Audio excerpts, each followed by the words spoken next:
गाड़ी देनी हो गाड़ी दिया लो तारा मा तारी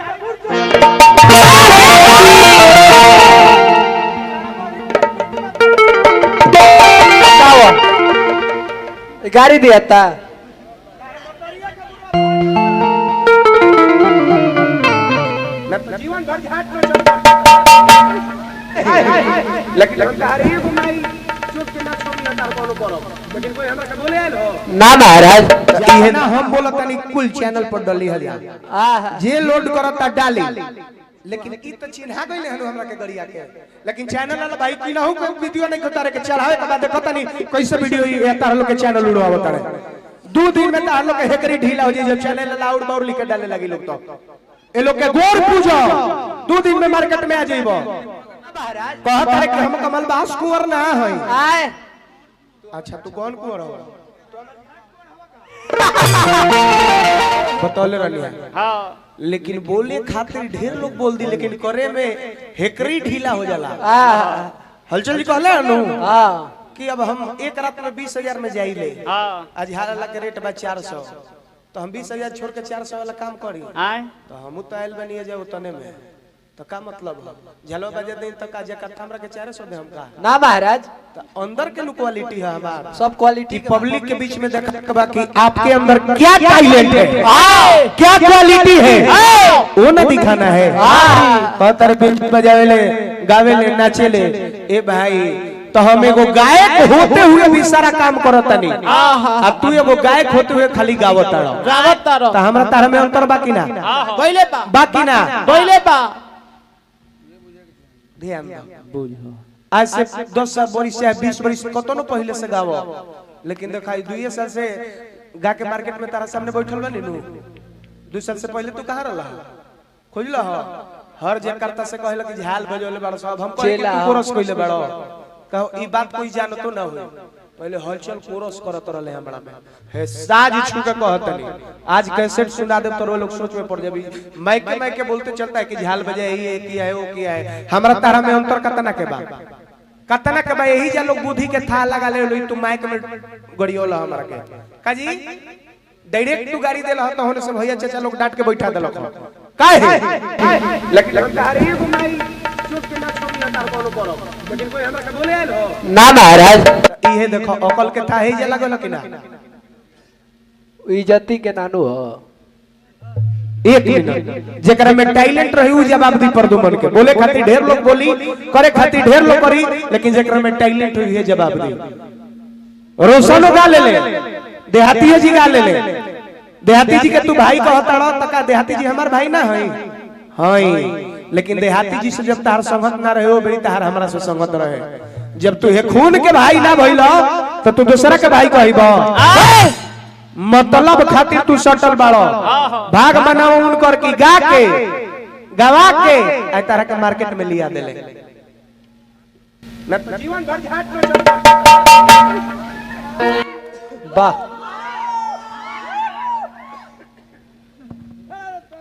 एगो माइक में ना गाड़ी दे एगो ना बाउर बोलैबे ना करी एगो ना खाली खड़ा होके के इंतजार करो हमारा बस हां YouTube चैनल वाला भैया बैठल बने और लोग के तहे दिन से स्वागत बा रउआ लोग तो चाह दे तो कोई के जीवन बना दे हां ना तो 2 मिनट में उघार करे में टाइम ना लगे ना कहले नु कि जे वीडियो चढ़ाई ओकर चैनल उड़वा देब हम तू चैनल उड़वा के दिखा दो अगर जो कोई के चैनल उड़ गए तो दे हे तारा में कतना दम बा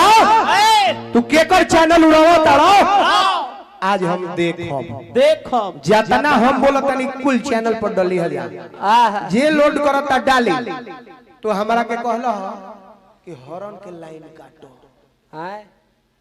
हॉर्न के लाइन काटो लेकिन हम कहतनी हॉर्न के लाइन मत काटियो ठीक ओके हां हॉर्न के भी लाइन देले रहियो उ कटवाइले ह लेकिन हम चालू कराई इहे हमारा तारा में अंतर बा गलती कहतनी तुम माइक में गड़िया देल हो एगो करम ना छोड़ल हो हमार लेकिन हम सुमरन में तार कोनो करम थोड़े छोड़ ले रही ना नन्नू माय खटा लेकिन माय खटा के लेकिन इस बेहुदा को यह समझ में नहीं आया कि कौन सी समाज में कैसा वाणी का प्रयोग करना चाहिए। इतने विद्वान लोग बैठे हैं ना, आप मेरे मुख से कितने गलीज बात सुने होंगे। जो सुने हैं इधर का भाई लोग सुने होंगे, हेने के लोग ना सुने होंगे। किसी विद्वान ने इस बात को लिखा कि श्रद्धा ज्ञान देती है और नम्रता मान देती है और योग्यता स्थान देती है, और ये तीनों अगर जो व्यक्ति को मिल जाए तो व्यक्ति को हर जगह सम्मान देती है। इसलिए भूख लगने पर भोजन करना ये प्रकृति है और बिना भूख के बार बार भोजन करना ये विकृति है, और अपने ना खाकर किसी भूखे को भोजन कराना यही हमारी भारत की संस्कृति है।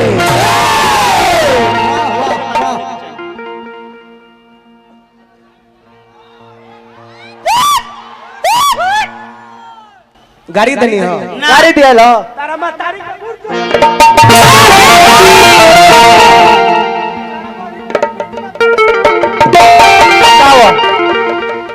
गाड़ी दिया था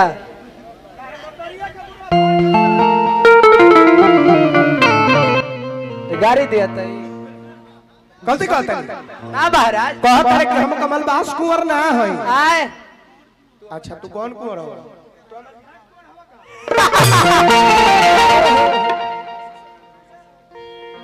जब उतना लेवल वाला हस्ती हमारा से मुरी झुका के चले ले,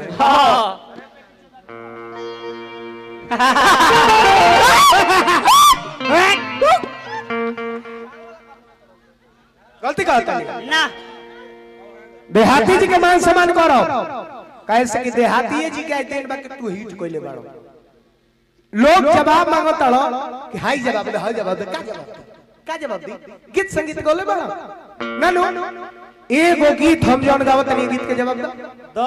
बेंजू बेंजू।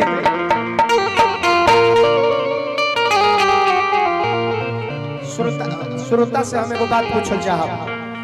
श्रोता भगवान बड़े, एक मिनट श्रोता से हमें वो बात पूछल चाहब। ई माइक में बोलले बड़े